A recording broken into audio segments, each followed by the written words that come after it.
Greetings, book lovers everywhere, and welcome back to E-Train Talks. I'm E-Train, a 12-year-old literacy and kindness advocate, podcast host, and booktuber.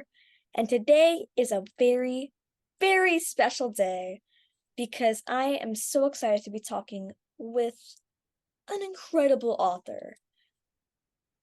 I love books that not just inform readers, but they make learning fun.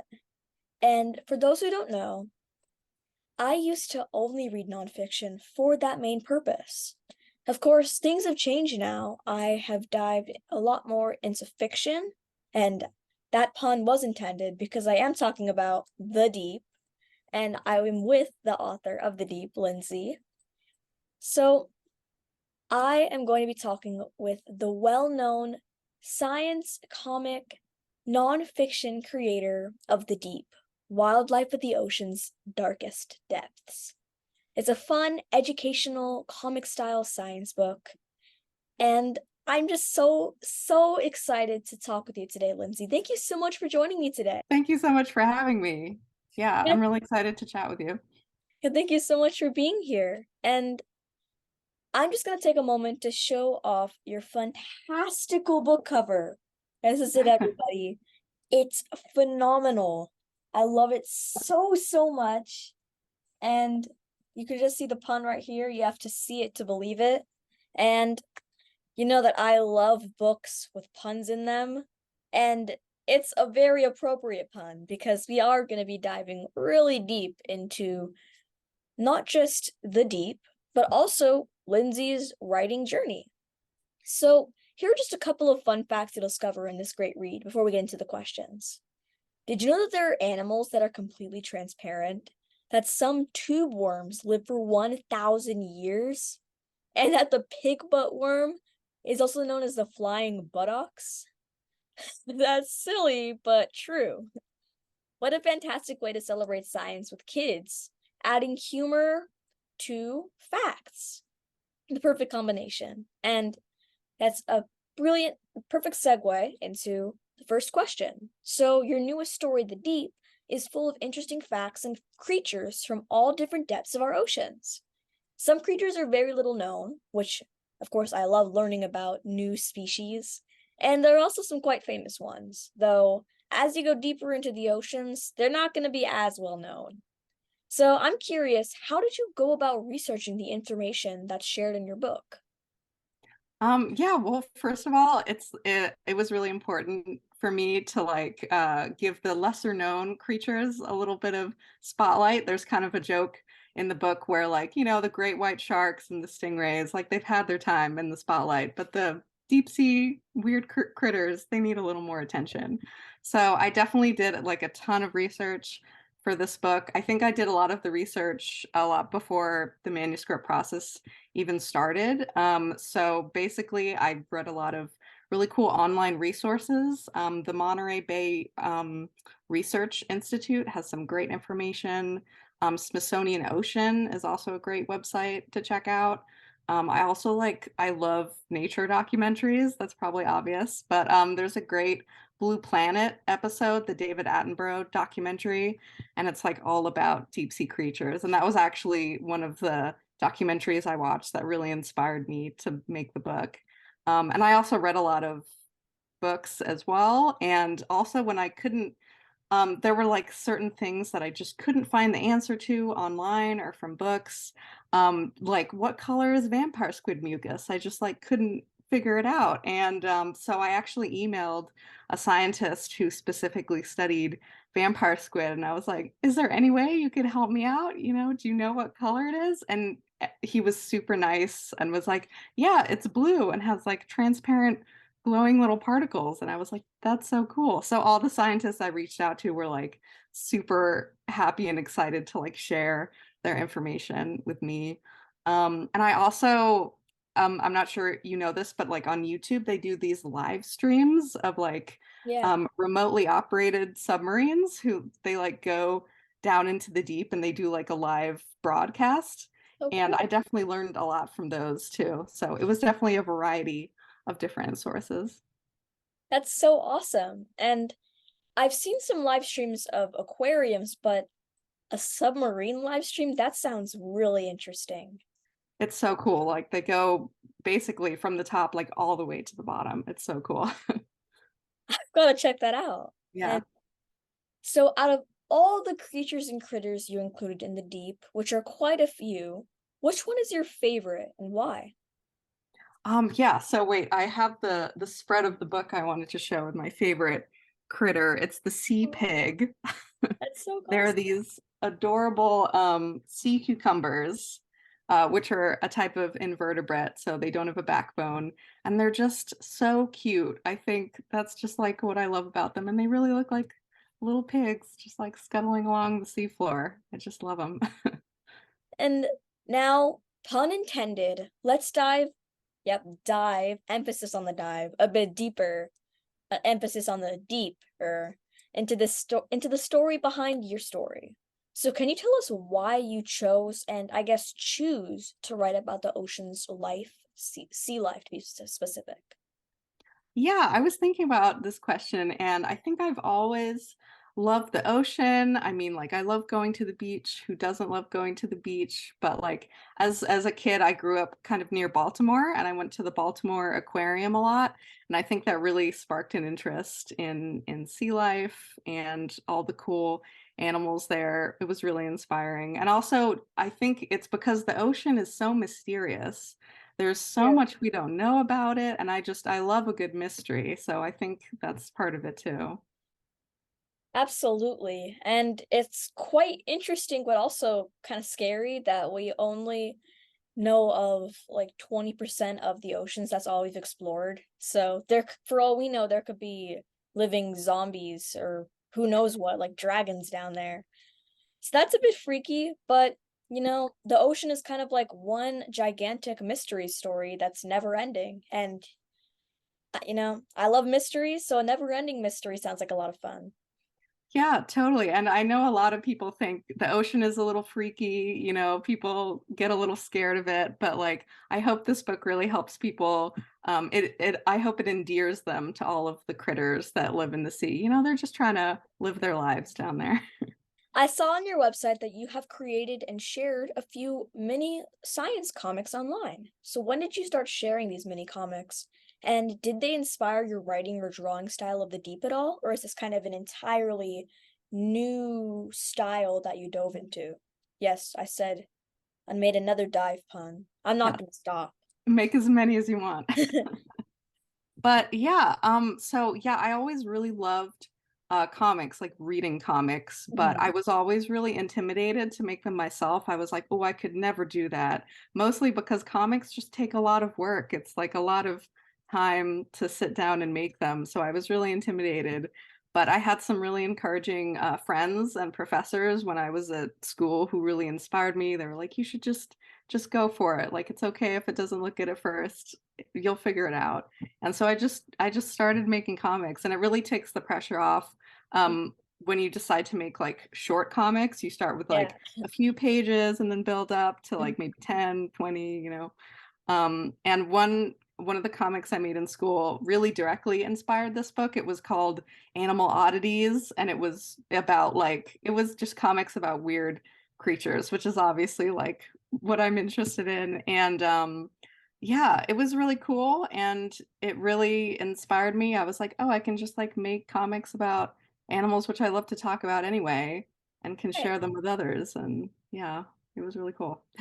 It does sound really cool. And I think on the topic of comics, I have another question that I didn't really put in the question, so I'm putting you on the spot here. Ooh, okay. So I've heard from a lot of parents that they don't necessarily want their kids reading graphic novels, despite the fact that kids learn so much from them. And there are even graphic novels like yours and comics that are directly like made to be learning materials. So what is your opinion on that? And how can we kind of maybe change minds and open them as well? Yeah, I mean, I feel really strongly about this as like a comic person. But yeah, I feel like reading is reading, first of Mhm. all, like you're still reading, but also comics, I feel like uses a different part of your brain because you're kind of Yeah. interpreting the images as well as the words. And I think it really like helps kids process things visually and with the words. So I think it's a really like interesting mix, and I think it shouldn't be discounted as just like, oh, they're just, comics and we want Right. kids to read novels. So I Mhm. really hope it seems like more people are accepting comics and thinking they're really a great learning tool. I read that you interned at the Smithsonian National Museum of Natural History in the entomology department. That's not something you hear about every day, though I can certainly see you in that position because you seem like the perfect kind of person for that. So, would you share with everyone, first of all, what exactly entomology is and talk a bit about your time in the Smithsonian? What did you enjoy most about your time there? And did you learn any information that stuck with you? Yeah, so I guess like first of all, entomology is just the study of insects. So it's very broad. I mean, there's so many different insects out there. But my internship in that department was specifically scientific illustration. So what I did, it was really fun. I was observing a small type of beetle. They're called flea beetles, and they're like extremely teeny, teeny, tiny. And I put that under a microscope to observe it and look at it, and then I drew it in Photoshop in the Oh, computer cool. and made it like super realistic. And I believe it was supposed to be published in like a journal all about flea beetles. And scientific illustration is really important to like researchers. Photography is important too, but scientific illustration specifically, it can get like really detailed, and scientists need all that detail and like, the joints of the legs and things like that. So it was an amazing experience. And it was just really cool to be surrounded by people that were equally nerdy about science stuff. That was really the highlight. I could just talk to people about like weird bugs and fun stuff like that. And it was like, ah, these are my people. This is great. Um, and I think like, um, I guess the highlights was just like being behind the scenes at a museum. I mean, all of like the cabinets filled with specimens. We took like tours around the different departments and saw all the behind the scenes stuff. And I think the highlight was we were at like a facility where they keep different specimens, and there was a huge specimen of the coelacanth, which is one of the fish in the book, and it's a really special fish that people thought was extinct for like forever, and then they found it again. And there was this specimen in the museum, and it's like I mean, people were could touch it. They were like, "You want to touch it?" I was like, "Yeah, I'll touch it." So it was just an incredible experience. I'm curious, I was actually able to go to the Smithsonian Museum of Natural History, because I went to Washington D.C. a few years ago. Saw some of the really interesting exhibits, but what's your favorite? Oh yeah, that's really hard. I mean, I love the Ocean Hall, obviously, but also the Mammal Hall is really cool. And they recently renovated the Dinosaur Hall as well. So it might be a three-way tie between those halls. So you worked in, of course, you just said you worked in the entomology department. But so do you ever see yourself possibly making a sort of not necessarily spin-off, but companion to the deep with talking about weird creatures or quirky ones on Earth? I mean, of course, these are on Earth, but like land, I guess. Yeah, so actually, excitingly, I'm working on the next book right now. So I Oh, guess it's going to really? be kind of a series, but the new book is going to be about cave creatures, and I'm actually like literally, before we were talking, I was working on Oh, it. wow. That looks So, awesome. thanks. It's all about cave creatures, and hopefully it's going to be called The Dark, I hope. So. Having had the chance to, well, of course, you have that book coming out too, The Dark, hopefully called The Dark. So, having had the chance to be the mastermind behind both the writing and illustrating of The Deep, I'm sure everyone would like to know if you have any plans for any more books in the future. And if so, can you share any tidbits or sneak peeks, or maybe dive a bit more into cave creatures and what exactly we can expect from that story specifically?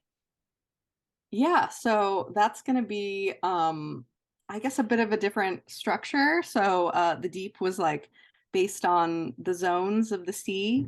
So it was kind of interesting to think about like, oh, what should the structure of like a cave book be like. And so as I was researching for that, I kind of learned about there's like um different types of cave creatures, and there's different names based on like how much time they spend in a cave. Troglobites spend their entire lives in the cave and they never leave the cave. Troglophiles can exist like in and out of the cave, but they spend a lot of time in the cave. And then troglodynes, just they visit the cave. They're just there for like a little vacation. So that's kind of the organizational structure of the dark. And I'm also I brought it with me here. I have my little things here. So this is an advanced reader copy of this book called Sick: The Twists and Ooh, Turns Behind Animal Germs. And this is by Heather L. Montgomery. So I did not write this, I just illustrated it. But yeah, I think it's coming out in 2024. I don't know exactly when, but it's all about animal viruses and immune systems. And this was just like so up my alley. And, right. it's really funny too. So I hope everyone likes it. The Deep is filled with such bold and colorful illustrations, and a lot of fun and interesting species that you mentioned as well. So, I do not consider myself a talented artist at all, but I'm always curious to learn from those who are. So, will you share the story behind your art? And by your art, I mean, I guess all of it, not just in the Deep.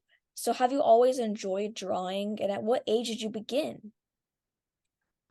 Yeah, I guess I've always liked drawing. I can't really pin down an exact age or anything. It's just been I've just always done it. I think like a lot of other artists, they started when they were young and they just like didn't stop. So yeah, I just never stopped. But I started to take it a bit more seriously in high school when I kind of realized like, oh, I could actually, like make a career out of doing this. And I really put all of my energy into like art because originally I really wanted to be a zoologist when I was a little kid. I was like, yes, I'm gonna, learn everything about animals. And yeah, my career path kind of pivoted into art, but I'm really glad I found a way to like merge my interests in science and art because yeah, I feel really strongly that like art and science don't have to be so separate. Right. Um, but yeah, I've always really enjoyed drawing animals specifically. I can draw people, it's fine, but I just love drawing creatures, monsters, and also animals a lot. That was just like all I ever drew. So like I haven't really changed very much since I was a kid. I'm just like the same person. My next question for you is, in one interview I found online, you mentioned that you feel really strongly about using comics as a way to communicate complicated scientific ideas, and this really caught my attention. So, I think having science concepts shared through comics and graphic novels is an amazing way to teach kids. So, this may have been something you've thought about, or maybe it's just an idea that is just now popping into your mind. So, have you ever thought of creating textbooks for school? Because I bet there'd be a lot of science lovers and even non science lovers, kids especially, who would love it if you did. Yeah, I think that would be really cool. That hasn't really occurred to me. I wonder if I could reach out to some textbook companies and be like, "Hey, do you want some comics? I think kids Yeah. would really like them." Hey, in McGraw Hill, I have these really, really cool books, and there's this guy named E Train who's a kid and he loves them a lot. So, hmm and you should think about it. Yeah, I think that would be really cool. And yeah, I'm really into science comics in general. I feel like comics are a really natural way to break down like complicated ideas into like panels and, different artistic solutions. And yeah, and like I said before, like humor is like Mhm. such a good tool for learning. And I feel like comics are just such a natural medium for that too. So, my final question of the interview for you is a question I've asked every person I've ever interviewed. If you could be or meet any literary character, fictional or real, who would it be and why? And just for you, a bit of a twist on the question. So you could answer that, or you could answer, if you could be or meet any animal, who would it be and why? Whether a land creature or a deep sea creature. Okay, I can I answer both of the Yeah, you questions? definitely. Okay, so for the first question, I brought some examples as well. So yeah, one of them is like the Moomin characters. I'm not sure if you're Yeah. familiar. They're very popular in Europe, and I think they're getting more popular here. But I would love to just hang out with the Moomin trolls and, have some tea. It would be awesome. And I'm a big Beatrix Potter fan. Yeah. So would love to hang out with Mr. Jeremy Fisher here. Just have a nice afternoon on the river. And then the second question was animal I'd like to meet, right? I really love these creatures called velvet worms. Ooh. Um, they're not really worms. They're this ancient lineage of creature, and they look kind of like caterpillars. They have so many legs, and they're also really rare. So it would be amazing to see one of them. It seems like it's very hard to see them. And they're just awesome. They have like glue cannons on the sides of their face, and they like shoot out the glue to like snatch their prey. It's going to be in the next book, so look out So for that. exciting. But thank you for talking with me today, Lindsay. It has been such an incredible interview, and your answers were so thoughtful and insightful. Just thank you so much for joining me on E Train Talks today. Yeah, thank you so much for having me. This was so much fun. Well, it's been a lot of fun for me as well, and I'm so glad that you're creating science books that appeal to all kinds of kids and adults, helping to foster a love of science and reading, of course. Such an amazing way to give back to the world. And also shining a light on creatures, both popular and maybe nobody has heard of them in their entire lives. It's so important and really interesting as well. So I'm so grateful for everything you're doing to get kids excited about learning. And thank you everyone for tuning in. I hope you'll find a copy and, of course, read it. Read a copy of Lindsay's new book, The Deep: Wildlife at the Ocean's Darkest Depths.